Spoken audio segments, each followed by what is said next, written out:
네, 21년 1회 생화학 및 발효학 기출문제 풀어보도록 하겠습니다. 네, 첫 번째 문제는 다음 중 균체외 효소가 아닌 것은 효소들 중에 균체 안에서 머무는 것들도 있고 균체 밖으로 배출되는 효소도 있는데 그 중에 균체 외 효소가 아닌 것은 글루코스 옥시데이즈입니다. 글루코스 옥시데이즈는 우리가 글루코즈를 산화해서 글루코노락톤을 거쳐서 글루코닉 액시드를 생성하는 그런 효소로서 잘 알고 있고, 이것은 산화에 의한 식품의 갈변 방지에 주로 이용이 된다라고 알고 있죠. 그리고 발효학 및 생화학에서 아스퍼질러스 나이저라고 하는 균이 이 효소를 주로 생성하는 균이다라고 배운 바가 있는데, 이 균은 요 효소를 균체 내에 포함하고 있습니다. 그렇기 때문에 이 효소를 발효해서 정제해야 한다 하면 반드시 이렇게 균체를 파쇄해서 추출해야 한다고 알고 계시면 되겠습니다. 혐기적 조건의 근육 조직에서 에너지 전달 물질은 혐기적 조건에서는 ATP가 에너지 전달 물질 아니고 크레아틴 포스페이트이죠. 보통 포스포크레아틴이라고도 하는 크레아틴 포스페이트, 크레아틴 인산 같은 경우에는 척추동물의 근육에 존재하는 고에너지 화합물로서 근육이 운동을 하는 동안에 ATP를 합성해서 에너지로 써야 하는데, 그때에 이 포스페이트 그룹을 전이시켜 주는 데에 주로 이용이 됩니다. 요소회로 우리 배웠어요. 요소회로에 관여하지 않는 아미노산은 글루타민산이죠. 다시 한번 정리해보면 요소회로 왜 필요하냐? 아미노산 분해될 때 암모니아가 생성이 되는데 암모니아는 굉장히 유독한 물질이다. 그래서 이것을 무독한 요소로 전환시키기 위해서 이 요소회로가 필요하다라고 했습니다. 어떻게 이것이 무독화되느냐? 먼저 암모니아가 탄산가스와 결합을 한 후에 오르니틴과 반응을 해서 시트롤린이 되고 아르기닌을 거쳐서 요소를 생성한다라고 했어요. 그래서 여기서 요 세 가지를 기억해 두시면 되겠습니다. 한 개의 유전자가 한 개의 폴리펩타이드를 만든다라는 이 이론에 대해서 가장 옳게 설명한 것은 한 가지 유전자가 특별한 폴리펩티드만을 생합성하는 유전 정보를 주는 것이다. 그렇죠. 이 유전자의 염기서열이 염기서열 3개가 하나의 아미노산을 결정하기 때문에 이렇게 가능한 것이죠.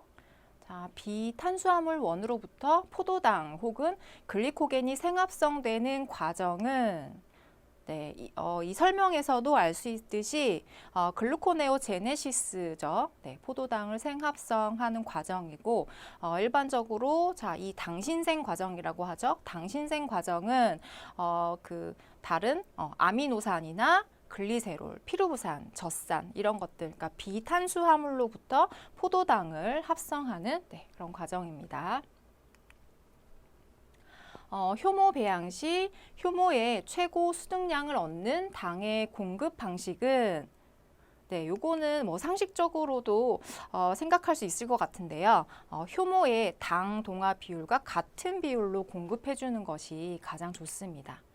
그 이유는 일반적으로 효모가 알코올 발효를 하기 때문에 효모가 당 농도가 높은 배지에 그 상태에 있으면 이렇게 알코올 발효를 하게 되거든요.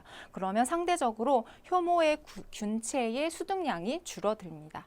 우리가 여기서는 효모 균체를 많이 생성하려고 하는 그런 과정이기 때문에 여기에서는 효모의 당 동화 비율과 같은 비율로 당을 공급해줘야 생성량이 높아집니다. pH가 낮은 탄산음료에 들어있는 아미노산들의 형태는 아미노산이 pH가 산성인 조건이냐 염기성 조건이냐에 따라서 음전하를 띠거나 양전하를 띈다고 했어요. pH가 낮은 산성 상태에 있을 때는 이렇게 양이온 상태로 존재를 합니다. 세포막의 특성에 대한 설명으로 틀린 것은 자, 세포막이 단백질을 합성하는 것은 아니죠. 네, 단백질을 합성하는 기관은 라이보솜, 리보솜입니다. 자, DNA로부터 단백질 합성 시까지의 과정에서 tRNA, 트랜스퍼 RNA의 역할에 대한 설명으로 옳은 것은 mRNA 주형에 따라 아미노산을 순서대로 결합시키기 위해서 아미노산을 운반하는 역할을 하죠. 트랜스퍼 RNA이기 때문에 생합성 과정을 다시 한번 살펴보면 먼저 DNA가 가지고 있는 유전 정보를 mRNA에 트랜스크립션, 전사를 합니다. 그런 다음에 mRNA가 라이보솜으로 가죠. 그리고 요 mRNA의 유전 정보에 따라서 그 아미노산 풀에서 아미노산을 선택을 하게 됩니다. 그러면 아미노산은 트랜스퍼 RNA랑 결합을 해서 라이보솜으로 운반이 되죠.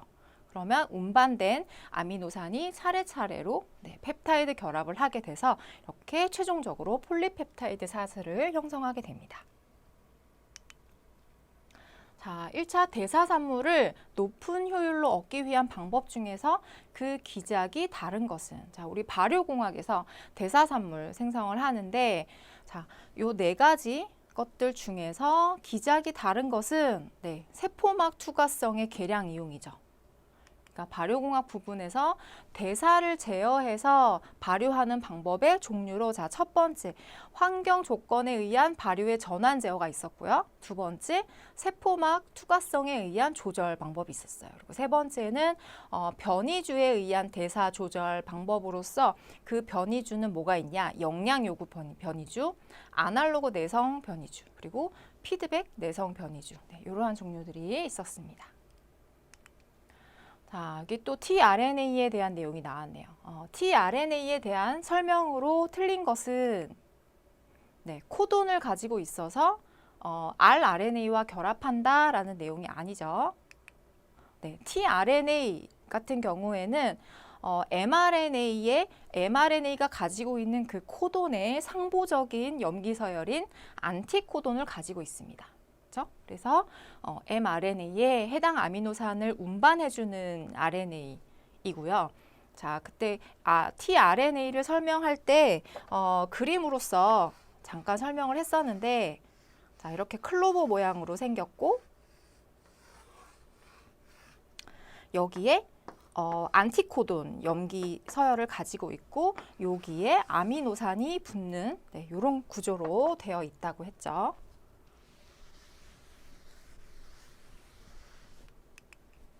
자, 다음은 인버테이즈에 대한 설명으로 틀린 것은, 인버테이즈는 인버테이즈에 대한 활성 측정을 하는 경우가 있는데, 이 활성 측정은 수크로즈에 결합되는 산화력을 정량한다.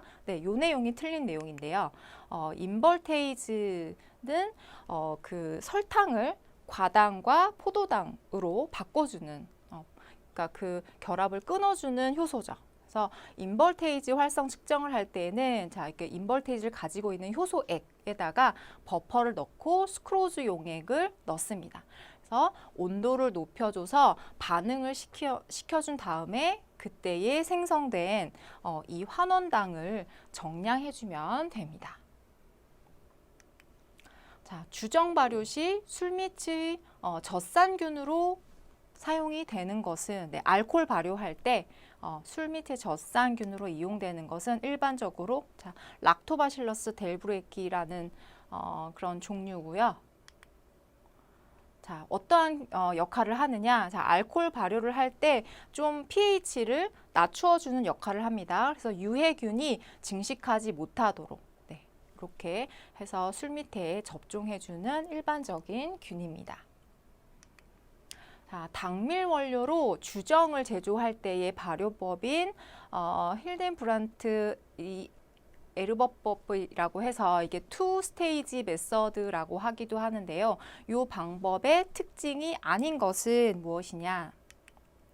자, 주정 농도가 가장 높은 술덫을 얻을 수 있다라는 내용이 아닌데요. 요거는 한 2번 정도, 지난 10년 동안 한 2번 정도 출제된 적이 있기는 한데, 자주 출제되는 내용은 아닙니다. 그래서 여기서 보시면 자, 답은 주정 농도가 높은 술덫을 얻을 수 있는 방법은 고농도 술덫 발효법이고요. 이 투 스테이지법 같은 경우는 어떻게 하느냐? 증류폐액을 가수분해해서 효모 증식에 이용을 합니다.